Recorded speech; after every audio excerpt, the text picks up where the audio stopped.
सभी लोग हाथ जोड़ लीजिए, मंगलाचरण करेंगे। नमो अरिहंताणं, नमो सिद्धाणं, नमो आयर्याणं, नमो उवज्रायाणं, नमो लोये सवेसाहूणम्। मंगलम भगवान वीरो, मंगलम गौतमो गणी, मंगलम कुंद कुंदाद्यो, जैन धर्मोस्तु मंगलम। सर्वमंगल मांगल्यम, सर्वकल्याणकारकम, प्रधानं सर्वधर्माणां, जैनं जयतु शासनं, जैनं जयतु शासनम। जैसे कि हम सभी के शाश्वत त्रिकाली पर्व 10 लक्षण महापर्व चल रहे हैं, तो उसमें आज दूसरा दिन जिसका नाम होता है उत्तम मार्दव। मार्दव माने क्या? मान कषाय के अभाव में जो हमारा मार्दव स्वभाव प्रकट होता है, वास्तव में वही मार्दव धर्म है, और उसी में सम्यक दर्शन सहित जो मार्दव धर्म प्रकट होता है वही सच्चा धर्म अपने में प्रकट होता है। यूं कहूं कि मान कषाय का अभाव का नाम ही मार्दव धर्म है। क्यों? क्योंकि अगर हम चारों गतियों की अपेक्षा विचार करें तो एक मनुष्य गति है जिसके अंदर मान कषाय की मुख्यता होती है। इसका ये मतलब नहीं कि बाकी कषाय नहीं होती, बाकी कषाय भी होती हैं, लेकिन किस कषाय की मुख्यता होती है? मान कषाय की मुख्यता होती है। मान अर्थात घमंड, जिसको हम समझते हैं, अगर अपनी भाषा में कहूं तो हम समझते हैं कि इस संसार में मेरे से ज्यादा चतुर तो कोई है ही नहीं, मैं ही हूं जिसको सब कुछ आता है, बाकी को कुछ नहीं आता, बाकी सब पागल हैं, बुद्धिमान तो मैं ही हूं। जैसे कि जब भी कुछ बड़ा डिसीजन सरकार को लेना होता है तो लोग अपने अपने डिसीजन देने लग जाते हैं कि भैया सबसे बुद्धिमान तो मैं हूं, मेरे अनुसार करो तो सारा कार्य ठीक हो जाए। सब अपने को बड़ा समझते हैं, सब अपनी बात मनवाना चाहते हैं, भैया मैं बड़ा, मैं बड़ा, मैं बड़ा, अपने को बड़ा दिखाना चाहते हैं और अपने को बड़ा करना चाहते हैं। लेकिन विचार करें, क्या वास्तव में जो हम मान कर रहे हैं, जो हम घमंड कर रहे हैं, क्या वो घमंड सही भी है? हम किस बात पे घमंड करते हैं, एक बार ये विचारें। हम अपने पैसे पे अगर घमंड करते हैं तो ये विचारें कि जो पैसा है वो कहाँ से आया है। भैया वो तो कर्मों की देन है, इसलिए मिल गया, मतलब वो तुमने तो कुछ किया नहीं, तो बताओ किस चीज का घमंड। अगर हम थोड़ा शुरुआत से शुरू करें, हमें अपने माता पिता से जन्म मिला, तो वो जो जन्म मिला है वो भी हमने कुछ नहीं किया है, वो भी किसी की देन है। तो अब बताओ उस जन्म पे क्या घमंड करें हम? हमारा नाम किसी और ने रखा, हम उस पे क्या घमंड करें? हमारी शिक्षा कौन देता है हमें? हमारी शिक्षा हमें माता पिता देते हैं। हम जिस स्कूल में जाते हैं, जिस भी विद्यालय में पढ़ते हैं, वहाँ के अध्यापक हमें शिक्षा देते हैं।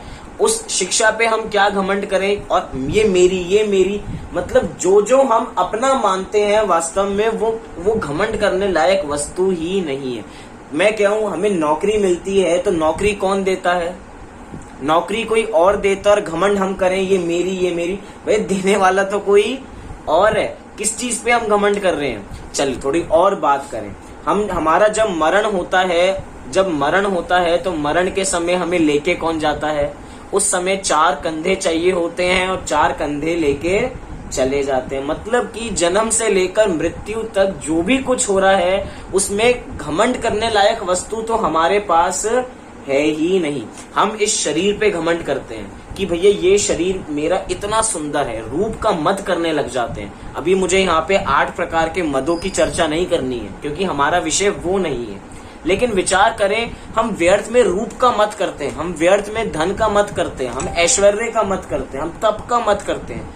कौन सा मद है ये? किस मद में हम जी रहे हैं? अगर आपको एक थोड़ा प्रेरक प्रसंग सुनाऊं तो पता लगेगा कि जो लोग इतना घमंड करते हैं वो उनकी कौन सी गति होती है। बहुत फेमस व्यक्ति है, उसकी मरण थोड़ा 10-12 साल पहले ही हुआ होगा। हम सब ने माइकल जैक्सन का नाम सुना है।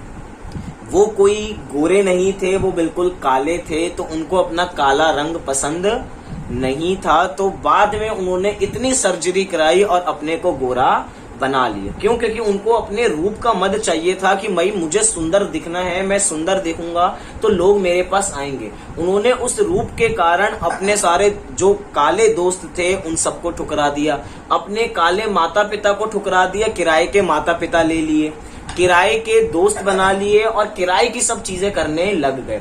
शरीर से इतना प्रेम था कि शरीर कब तक चलना चाहिए उनकी, अगर हम उनके बारे में पढ़ें तो 150 साल तक समझते थे कि मैं 150 साल तक जीना चाहिए। अपने घर में 15 लोग तो ऐसे बिठा रखे थे जो उनका हर समय स्वास्थ्य देखते रहते थे कि भैया कुछ होना, इनको कुछ होना नहीं चाहिए। 10-12 लोग ऐसे रख रखे थे जो उनको रोज व्यायाम कराते थे, एक्सरसाइज कराते थे। ये मैं आपको बता रहा हूँ मत कितना है कि मैं बचना चाहिए, मैं बचना चाहिए। रूप का मत कितना होता है।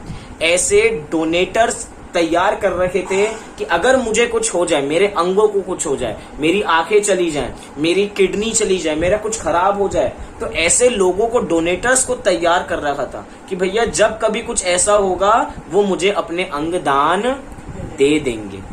उनको हर महीने पैसे भेजते थे, भैया मुझे जब जरूरत होगी मुझे तुम्हारे अंग चाहिए। ऐसे बिस्तर पे सोते थे जहां पे जो ऑक्सीजन का बिस्तर है कि भैया मेरी ऑक्सीजन लेवल कम नहीं होना चाहिए।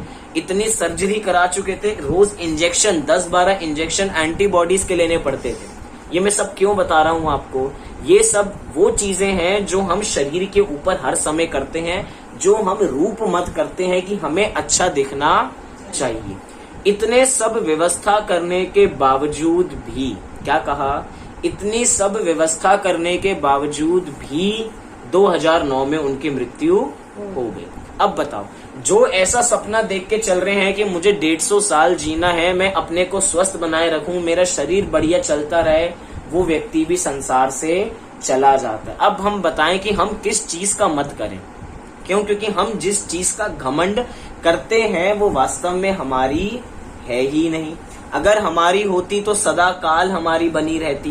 कहते हैं ना कि भैया जो अपना है वो कभी अपने से जाता नहीं है, और जो जाता है वो अपना नहीं होता है। क्या कहा? अपना अपना क्या है? अपना घर बार है, अपना परिवार है, या अपना क्या है?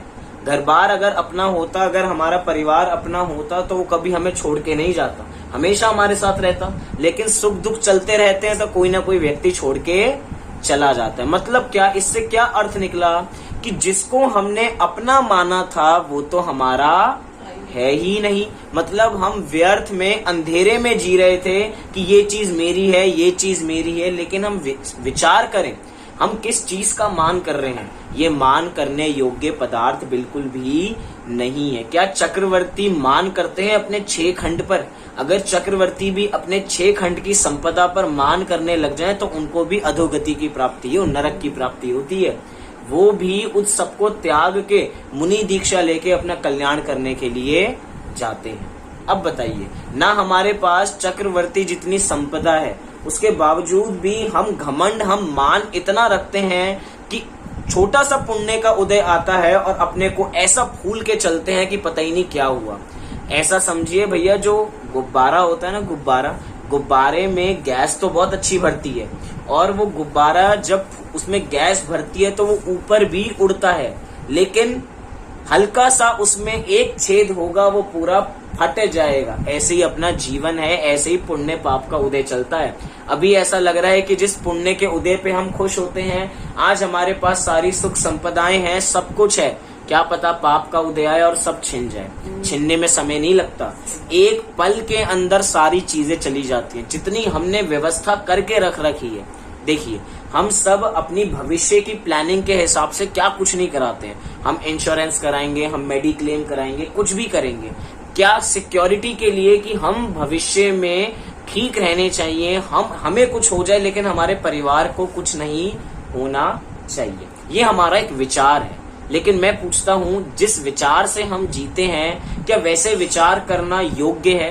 क्या ऐसी चीजें पॉसिबल है? नहीं है वास्तव में।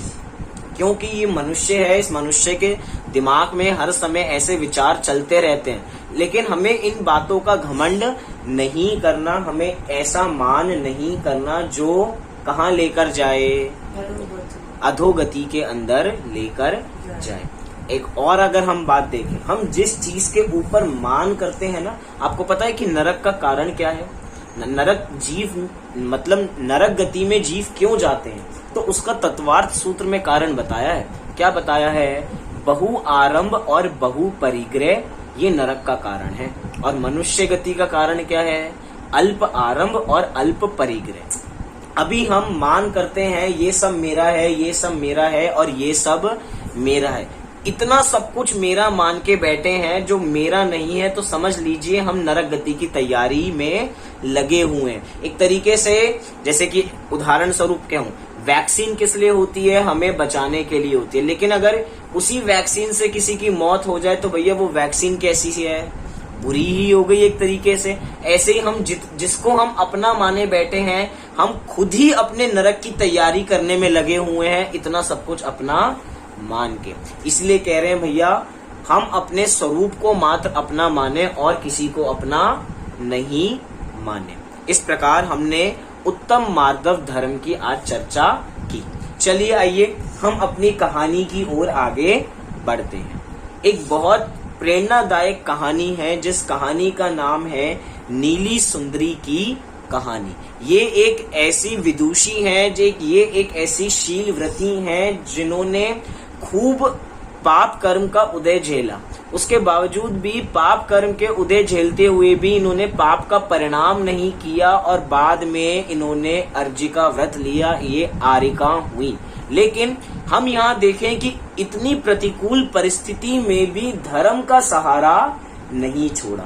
जैसे कि सीता जी को वन में छुड़वा दिया गया, कितनी प्रतिकूल व्यवस्था है, कितनी प्रतिकूल परिस्थिति है, लेकिन उसके बावजूद भी उन्होंने खुद धर्म नहीं छोड़ा और बाद में राम जी को ये सीख देके गई कि भैया तुमने मुझे तो जैसे छोड़ दिया है वन में, ऐसे तुम धर्म को कभी छोड़ना मत। मतलब कि कितनी भी प्रतिकूल परिस्थिति आए, हमें धर्म को छोड़ना नहीं चाहिए। आप विचार कीजिए, छोड़ा किसको जाता है?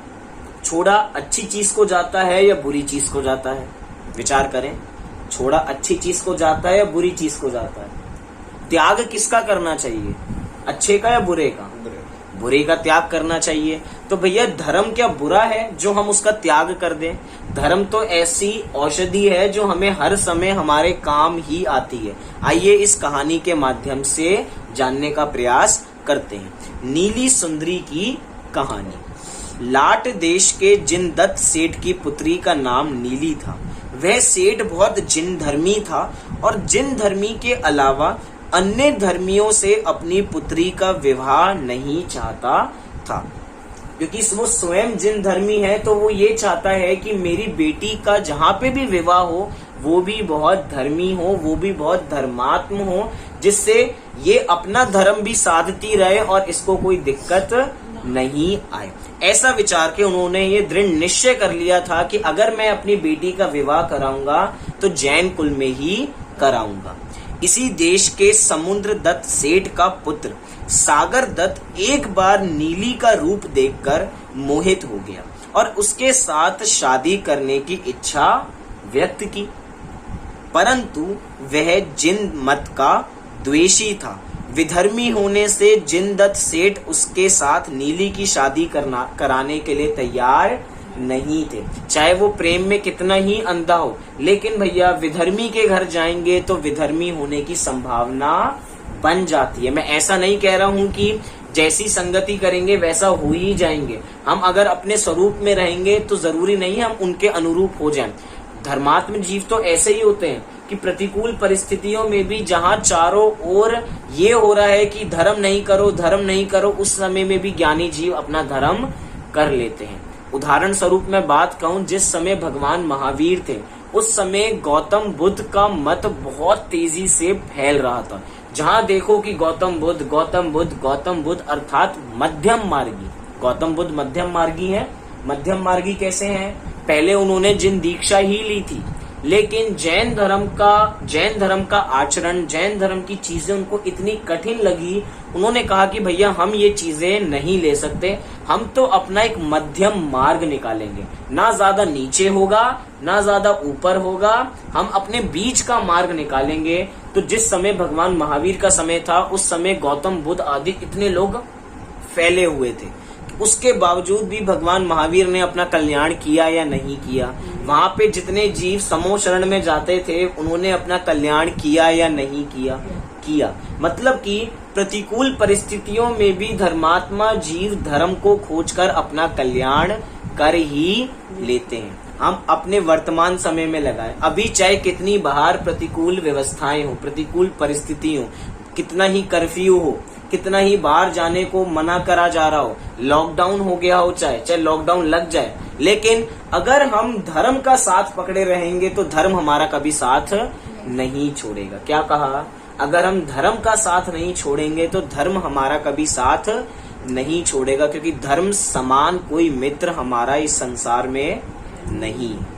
इसी देश के समुद्रदत्त सेठ का जो पुत्र सागर दत्त था, उसको नीली से प्यार हो गया था, लेकिन उसके बावजूद भी वो जैन धर्म का विद्वेषी था। तो जो उनके पिता थे, नीली के पिता अर्थात जिनदत्त सेठ, उन्होंने शादी कराने को मना कर दिया। तब उस सागर दत्त ने कपट पूर्वक जिन धर्म स्वीकार करने का नाटक किया, क्योंकि भैया प्रेम है तो भैया हम कुछ भी करने के लिए तैयार हैं।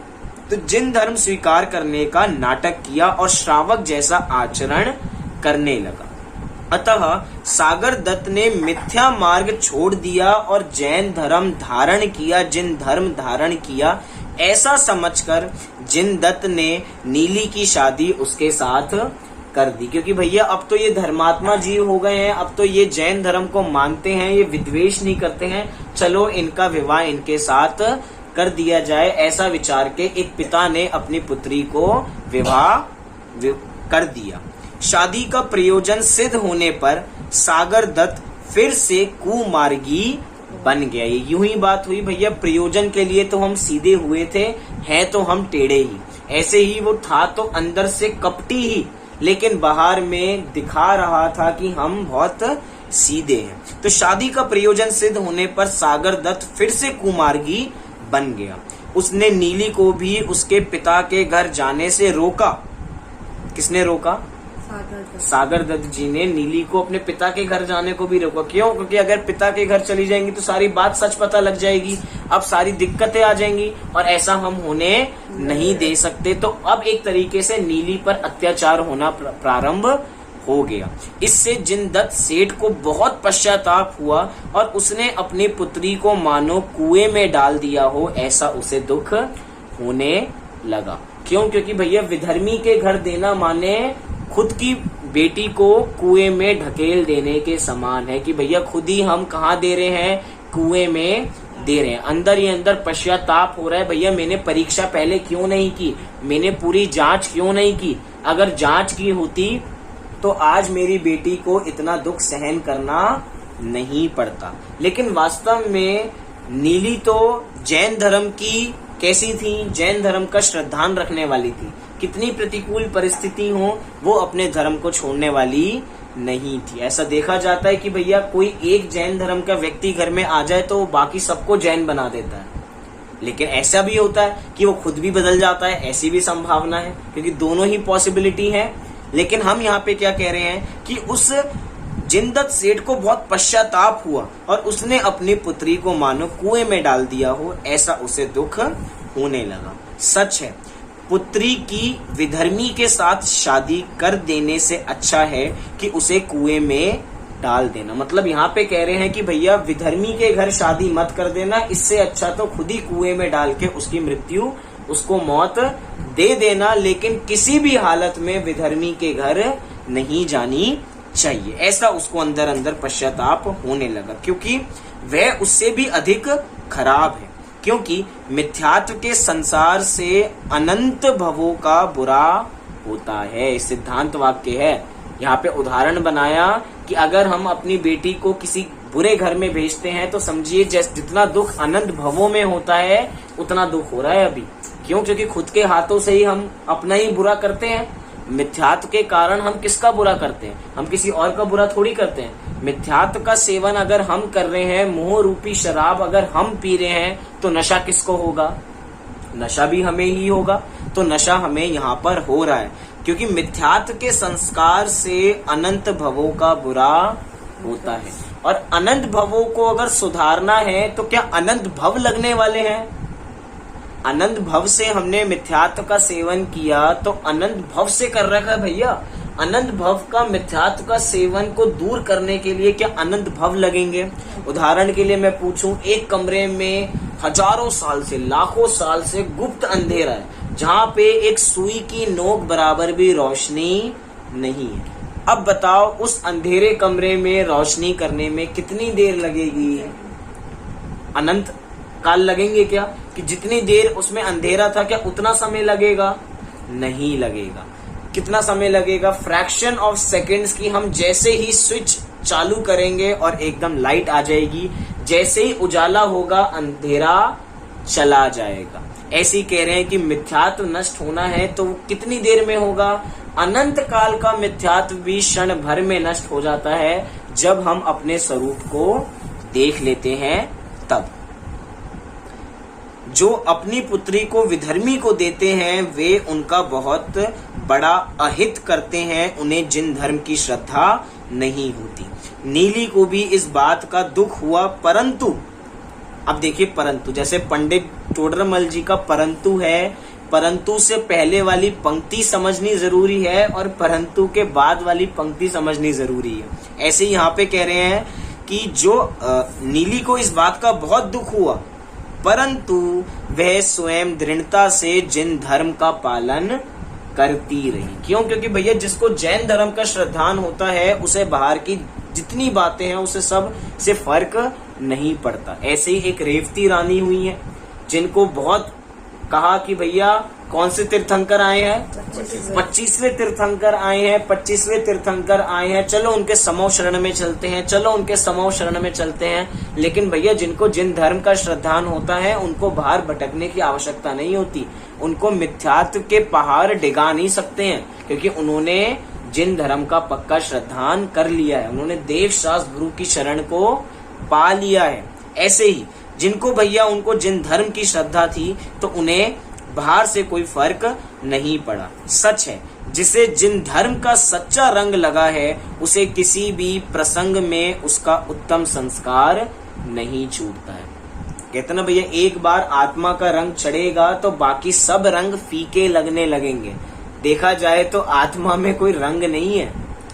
आत्मा में कोई रंग है क्या? आत्मा किसी रंग की है? कभी लोग कहें हम जब आंखें बंद करते हैं तो हाँ हमें कुछ नीला नीला या काला काला तो दिखाई देता है, क्या वो आत्मा है? आत्मा नहीं है।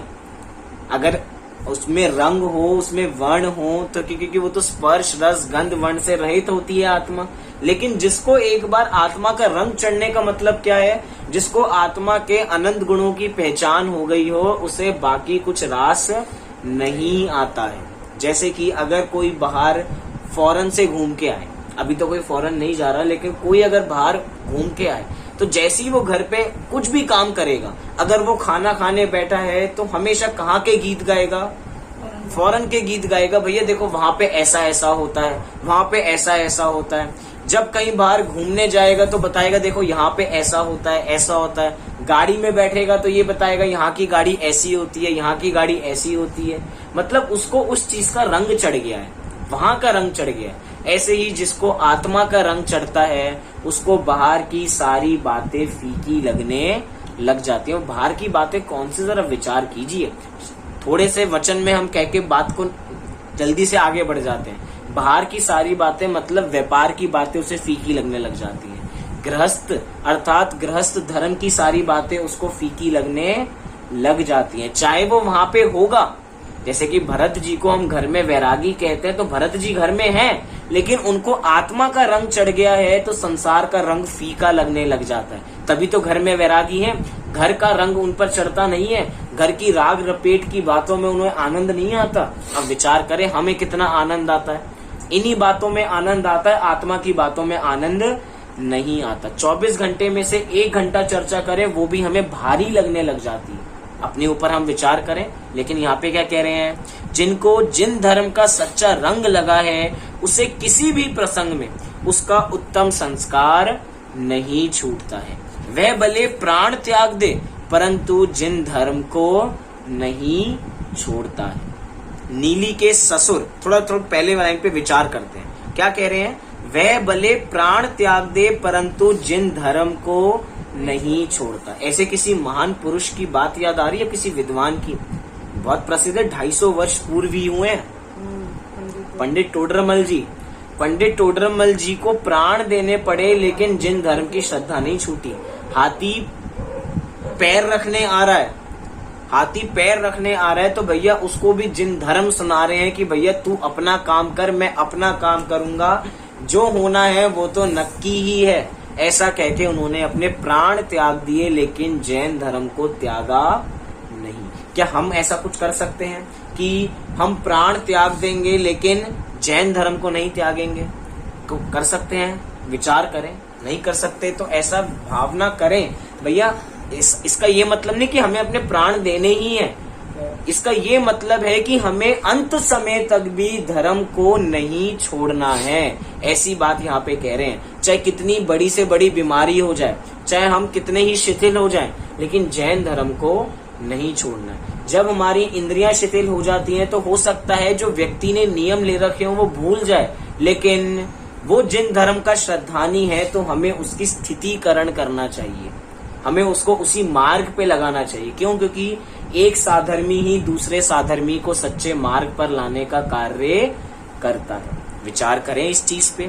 वह भले प्राण त्याग दे परंतु जिन धर्म को नहीं छोड़ता। नीली के ससुर समुद्र दत्त ने विचार किया, हमारे गुरुओं के संसर्ग से नीली अपना जिन धर्म छोड़ देगी और हमारा धर्म अंगीकार कर लेगी। ससुर जी ने सोचा भैया इसको अपने धर्म में बनाना है तो एक काम करते हैं, अपने धर्म के गुरुओं को बुलाते हैं और वो उसको उपदेश देंगे तो ये अपने धर्म को अंगीकार कर लेगी और जैन धर्म को छोड़ देगी। लेकिन भैया जो शुरू से ही वैरागी हो, क्या वो वैराग्य को छोड़ सकता है? जम्बू स्वामी जो शुरू से वैरागी हैं, उनको कितनी ही राग रपेट की बात सुनाई जाए, क्या वो उस राग रपेट में पड़ के अपने वैराग्य को छोड़ देंगे? हमें ऐसा ऊपर ऊपर का वैराग्य नहीं लेना है कि हमने पहले कहानी सुना रखी है ऊपर ऊपर के वैराग्य की। उस सेठ जी को ऊपर ऊपर का वैराग्य आता था तो बार बार राग में चले जाते थे, बार बार राग में चले जाते थे, घर का राग आ जाता था। जंगल जा रहे हैं तो पत्नी के साथ जाएंगे, पत्नी कान पकड़ के रोकती है, भैया अभी तुम्हें संसार से सच्चा वैराग्य नहीं आया है। जैसे वैराग्य लेने की ओर जाते थे तो घर पे ताला लगाने के जाते थे, भैया फिर पत्नी कान पकड़ के घर वापसी लाती थी, कहती थी भैया अभी तुम्हें सच्चा वैराग्य आया नहीं है। वैराग्य आया होता तो घर पे ताला क्यों लगाते? मतलब तुम्हें अभी इस घर से राग है। हमें ऐसा भी नहीं करना है। हम यहाँ पे कह रहे हैं जिसको जिसका रंग चढ़ा है वो कितनी ही बातें आ जाएं वो छोड़ने वाला नहीं है। जैसे कि अगर हम थोड़ी इसकी अपोजिट बात करें, वाइसा वर्सा बात करें, भैया जो अपने में लीन हो जाता है, अगर जो मिथ्यात्व का सेवन करेगा उसको कितना ही समझाया जाए, क्योंकि जिसपे मिथ्यात्व का रंग चढ़ा है उसको कितना ही सुनाया जाए, उसको कैसा ही समागम मिल जाए, वो अपने मिथ्यात्व को तोड़ने के लिए काबिल नहीं हो पाता। मारीची के सामने सब लोग उपस्थित थे समझाने वाले, घर में सारे एक तरीके से घर में पूरा धार्मिक माहौल, दादा भाई सब लोग इतने धार्मिक, उसके बावजूद भी मिथ्यात्व का रंग ऐसा चढ़ा था कि वो बातें समझ में नहीं आ रही थी। ऐसी कह रहे हैं अभी यहाँ पे नीली को जिन धर्म की ऐसी श्रद्धा पड़ी हुई है कि कितना ही संसर्ग कराएं वो उनसे मिलने वाली नहीं है, वो अपने धर्म को छोड़ने वाली नहीं है। ऐसा विचार करके उसने अपने मत के भिक्षुओं को भोजन के लिए घर पे निमंत्रित किया, परंतु नीली ने युक्ति से उनकी परीक्षा करके उन्हें मिथ्या ठहराया और अपने जिन धर्म में दृढ़ रही। लेकिन भैया इधर कोई आग बबूला भी हो रहा है, कोई गुस्से की आग में भी जल रहा है। कौन जल रहा है? उनके ससुर जी गुस्से में जल रहे हैं, इन्होंने मेरे धर्म के गुरुओं की अपमान किया है, इन्होंने बेइज्जती की है उनकी, मैं इसको नहीं देख सकता। अपने गुरुओं का ऐसा अपमान होने पर समुद्र दत्त के कुटुंबी जन नीली के प्रति द्वेष बुद्धि रखने लगे, उसे अनेक प्रकार से परेशान करने लगे और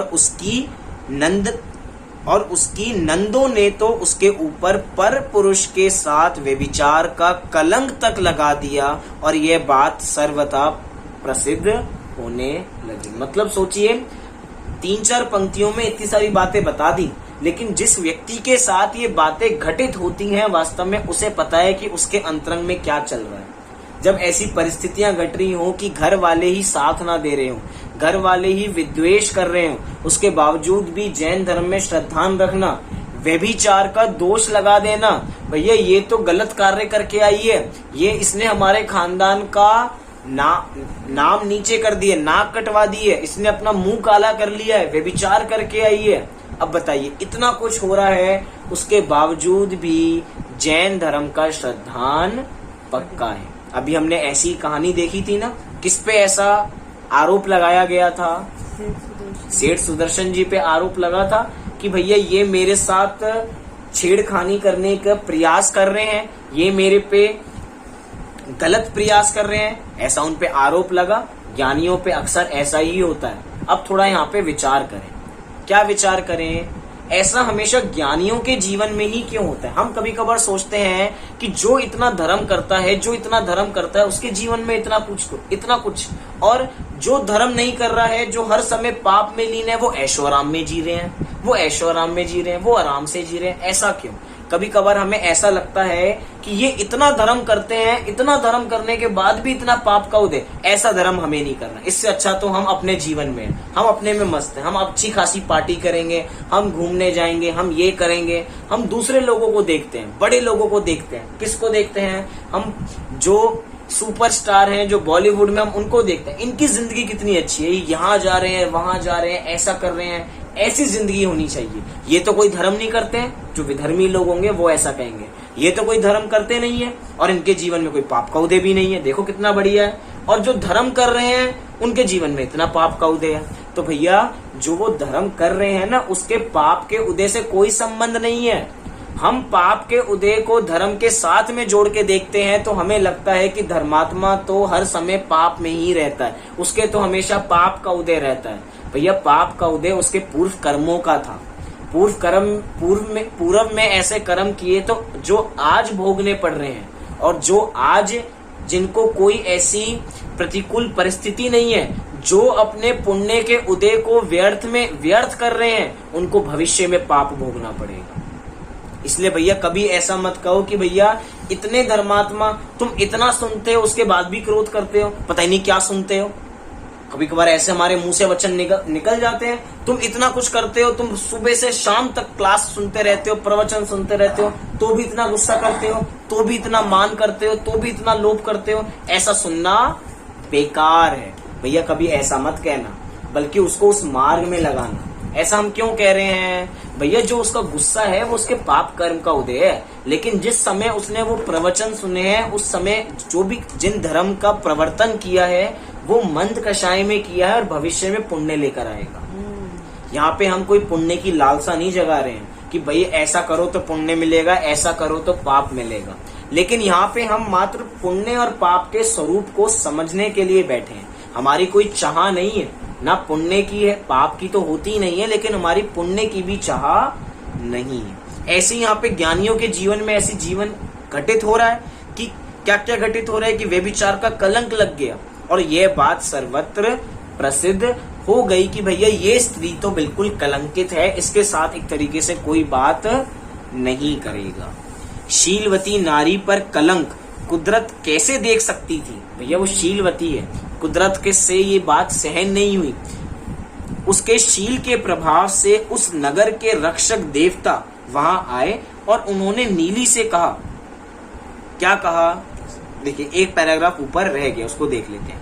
अरे रे, निर्दोष शीलवती नीली के ऊपर पाप कर्म के उदय से ऐसे बड़े दोषों का झूठा कलंक लगा है।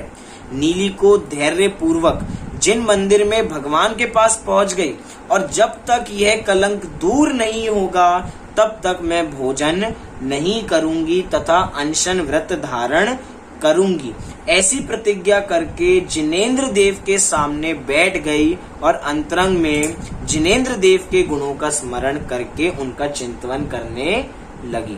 मतलब कि इन्होंने अपना पूरा खाना त्याग दिया। देखो, गुस्सा इन्होंने खाने पे नहीं किया, इन्होंने खाना तो त्याग है, इन्होंने प्रतिज्ञा तो इन्होंने ऐसी ली है, लेकिन कहाँ चली गई उसके बाद? जिन मंदिर में गई और देवशास्त्र गुरु की आराधना चालू कर दी।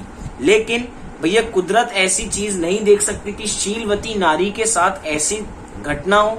जैसे कि सेठ सुदर्शन जी को बचाने के लिए भी देवों ने कीलित कर दिया था कि भैया ये शीलवान है, इनके साथ ऐसी घटना घटित नहीं हो सकती। तो उनके शील के प्रभाव से उस नगर के रक्षक देवता वहां आए और उन्होंने नीली से कहा, हे महासती, तू प्राण त्याग ना कर, तेरा कलंक सुबह ही दूर हो जाएगा, इसीलिए तू चिंता ना कर। उन देवताओं ने राजा को भी स्वप्न में एक बात कही। बस रात्रि हुई, नगर का दरवाजा बंद हो गया। सुबह हुई, लेकिन नगर का दरवाजा ऐसा जबरदस्त लगा गया कि किसी प्रकार से भी खुला नहीं। नगर रक्षक सिपाही घबराते हुए राजा के पास पहुंचे और ये बात राजा को बताई तथा खोलने के उपाय राजा से पूछे। भैया हमारे नगर का दरवाजा बंद हो गया है, ये खुल नहीं रहा है, क्योंकि नगर के रक्षकों ने ही ऐसा कार्य किया था कि ये गेट किसी से खुलने वाला नहीं है। राजा को रात में स्वप्न आया ही था कि नगर का दरवाजा बंद हो जाएगा और शीलवती नीली का पैर लगने पर ही वह खुलेगा। ऐसा किसने बता दिया था? उन देवताओं ने उनको स्वप्न में आके बता दिया था कि भैया ऐसा ऐसा होगा और जब नीली का पैर लगेगा तो ही ये दरवाजा खुलेगा। ये चीजें होती हैं शीलवान पुरुष और शीलवान स्त्रियों की विशेषता, कि अपने शील की रक्षा ऐसे करते हैं कि भैया हमें किसी प्रकार की पाप का उदय तो होगा ही नहीं, पाप का उदय होगा तो पाप का परिणाम नहीं होगा, लेकिन जो कुछ संकट होगा वह इनके माध्यम से ही टलेगा। ऐसे ही देवताओं ने कुछ अपनी शक्तियों के माध्यम से कुछ ऐसा यहाँ पे खेल दिखाया। तो राजा को रात में स्वप्न आया कि अगर नगर का दरवाजा खुलेगा तो मात्र शीलवती नीरी के पैर लगने से ही खुलेगा। अनेक प्रयत्न करने पर भी दरवाजा नहीं खुला। आखिर में राजा की आज्ञा से मंदिर से नीली को बुलवाया गया। नमोकार मंत्र जपती हुई नीली वहां आई और पैर का स्पर्श होते ही दरवाजा खुल गया। बताइए, अब नगर का दरवाजा खुल गया तो अब राजा को अंदर अंदर पश्चाताप होने लगा कि भैया हमने इसके साथ ऐसा क्यों किया है, क्योंकि भैया दरवाजा बंद हो गया है, सारी चीजें बंद हो गई हैं, तो अंदर अंदर सबको पछतावा होने लगा। अब देखिए, अब हम यहाँ पे थोड़ा विचार करें कि क्या एक द्रव्य दूसरे द्रव्य का परिणमन करा सकता है? क्या पैर लगने से दरवाजा खुला था या दरवाजा खुलना था तो वो पैर निमित्त बना उसके अंदर? दरवाजा खुलना था तो पैर उसमें निमित्त बना। क्यों? क्योंकि एक द्रव्य दूसरे द्रव्य का कुछ करता धरता नहीं है, क्योंकि कहानी के अंदर तो ऐसी बातें बताई जाएंगी, लेकिन हमें उसके अंदर से भेद विज्ञान निकालना है कि भैया ये कथन किस अपेक्षा से किए गए हैं। नीली सुंदरी तो नमोकार मंत्र पढ़ते हो जा रही थी, तो क्या नमोकार मंत्र पढ़ने से दरवाजा खुल गया? नमोकार मंत्र पढ़ती आई और पैर लगा दरवाजा खुल गया? कभी हम ऐसा प्रयास करने लगे हमारे घर का दरवाजा बंद हो जाए, हम नमोकार मंत्र पढ़ते हुए आए और अपने पैर का स्पर्श करें और दरवाजा खुल जाए? ऐसा होने वाला है?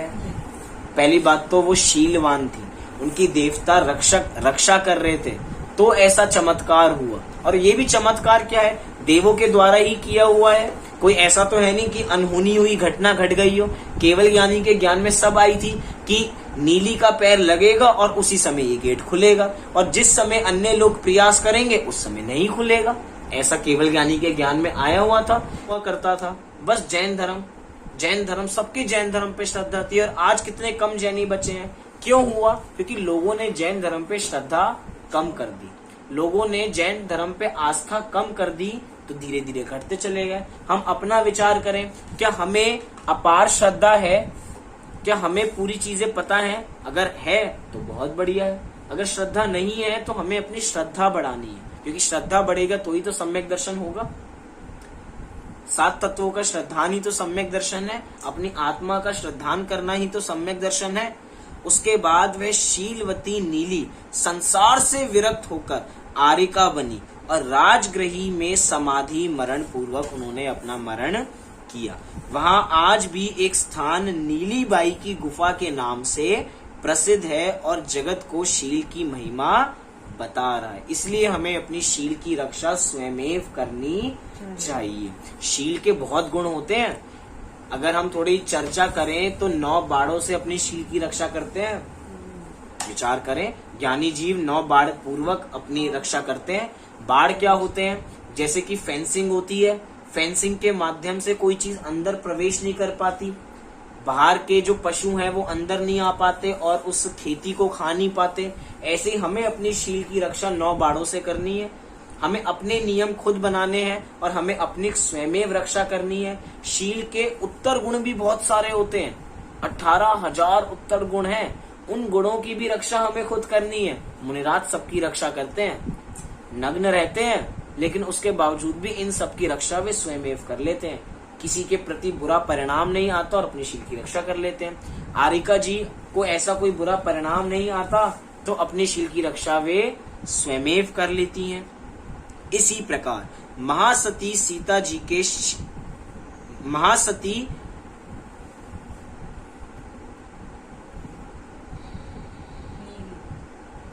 महासती नीली जी के शील रत्न के प्रभाव से भी अग्निकुंड कमल का सरोवर, देखिए यहाँ पे यही लिखा था।